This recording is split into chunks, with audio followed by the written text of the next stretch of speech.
On April 13th, 1710, Jonathan Carver was born in Weymouth, Massachusetts.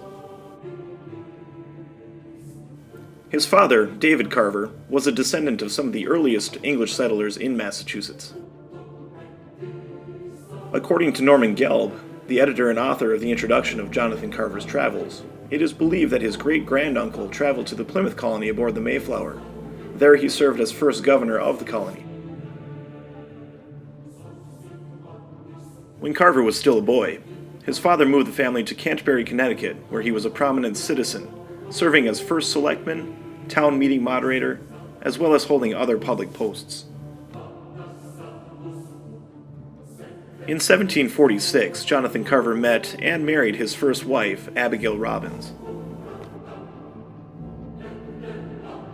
In 1748, Jonathan and Abigail Carver moved to Montague, Massachusetts, where they would have 7 children. Although it is not known how he made a living in Massachusetts, it is speculated by Gelb that Jonathan Carver was either a shoemaker or could have possibly studied medicine. Upon the outbreak of the French and Indian War in 1754, Carver joined the Massachusetts militia as a surveyor and mapmaker. In 1757, Carver was stationed at Fort William Henry on Lake George when it was captured by French and Indian forces led by General Louis-Joseph Montcalm.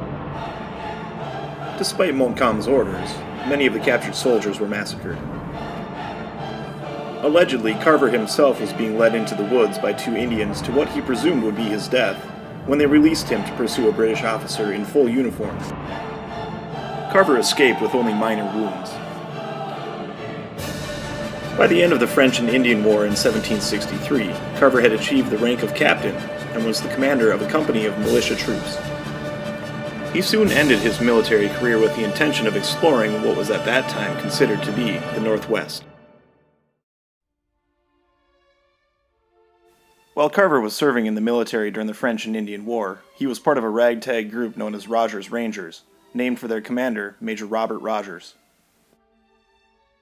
Rogers, like Jonathan Carver, was also interested in the Northwest, but Rogers was more interested in finding the long-sought-after Northwest Passage to the Pacific. After a few bad business deals, Rogers was in serious debt and even jailed in New York for a brief period on the complaint of a creditor. Rogers was forcibly freed from prison by the men of the 1st Battalion of the Royal Americans.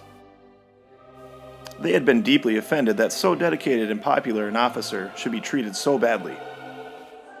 In an effort to clear his debts, Rogers presented his proposal to find the Northwest Passage to King George III of England. King George was unimpressed with the prospective cost of Rogers' endeavor, but appointed him the commandant of the newly acquired fort at Michilimackinac. Hesitantly, Robert Rogers accepted the new position and began planning his exploration to find the Northwest Passage, despite not receiving permission from the Crown. Among those recruited into his small group was the famed 56-year-old mapmaker Jonathan Carver. Prior to disembarking on his journey, it is not known if Carver was privy to Rogers' financial distress, or that the Crown had actually not given explicit permission for the exploration. Unfortunately for Carver, Rogers' folly would eventually lead to his own financial hardships. On August 28, 1766, Carver arrived at Michilimackinac, where he received his commission from Robert Rogers. After discussing the plans of the exploration with Rogers, Carver accompanied a group of fur traders to Fort LeBay, the future Green Bay, Wisconsin. At Fort LeBay, Carver wrote a detailed description of the small Métis trading post. On the 20th of September, Carver set out from Green Bay and reached a small band of Winnebago. The Winnebago, who lived on the lake of the same name, were led by a queen who, according to Carver, received me with a great civility and entertained me in a very distinguished manner during the 4 days I continued with her. After staying with the Winnebago, Carver made his way up the Fox River to what is now Portage, Wisconsin. After a short distance from the Fox River, Carver and his French companion and a Mohawk guide entered the Wisconsin River on October 8, 1766. On October 10th, Carver and his companions reached the first town of the Ottawamies. While observing the Outaouamis, Carver documented their appearance, behavior, and even took time to sketch a man, wife, and their child.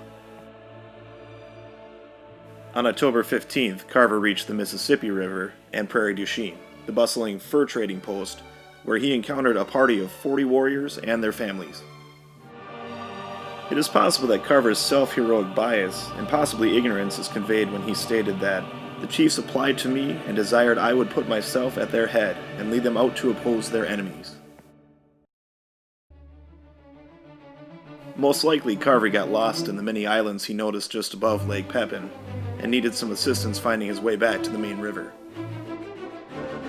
Either way, Carver does not lack in his enthusiasm in recalling his adventure. While looking at the bluffs that line Lake Pepin, Carver recalled, in many places pyramids of rocks appeared, resembling old ruinous towers. Further up the Mississippi, near its confluence with the Minnesota River, Carver observed a great cave that was a sacred meeting and burial place for the Naudowessie band of the Dakota.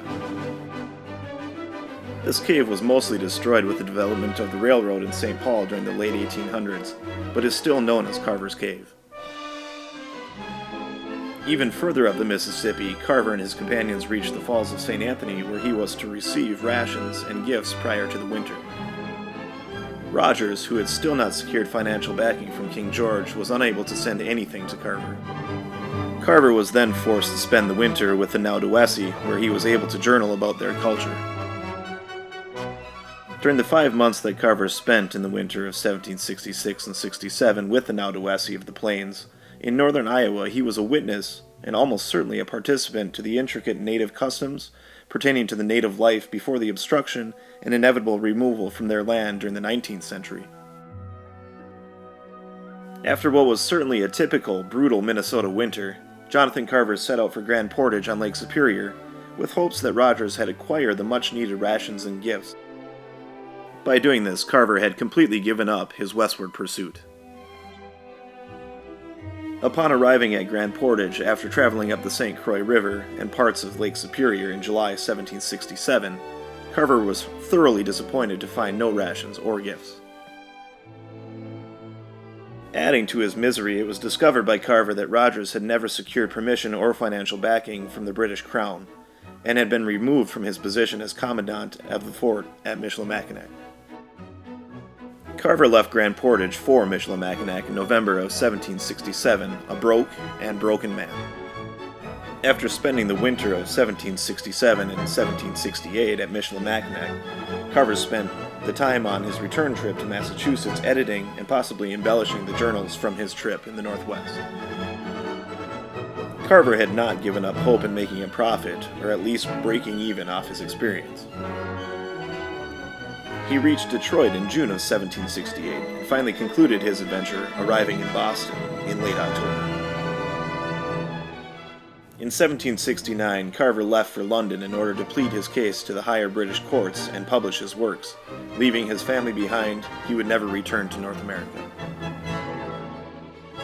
While in Europe, Carver was again disappointed when the Crown reviewed his case and determined that Robert Rogers indeed had no right to issue the commission, and the Crown was not liable to pay Carver.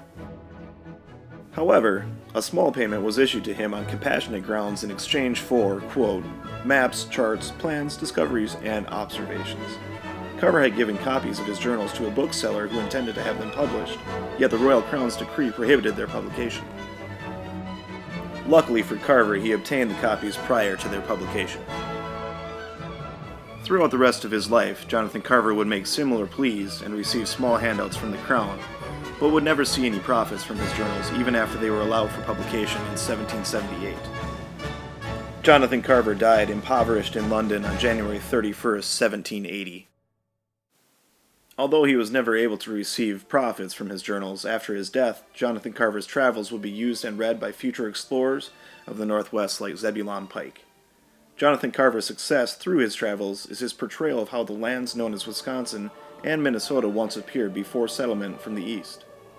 Carver succeeded in describing the land, water systems, and geological formations he encountered during his adventure, and although flawed, Carver gave one of the first descriptions of the native Minnesotans.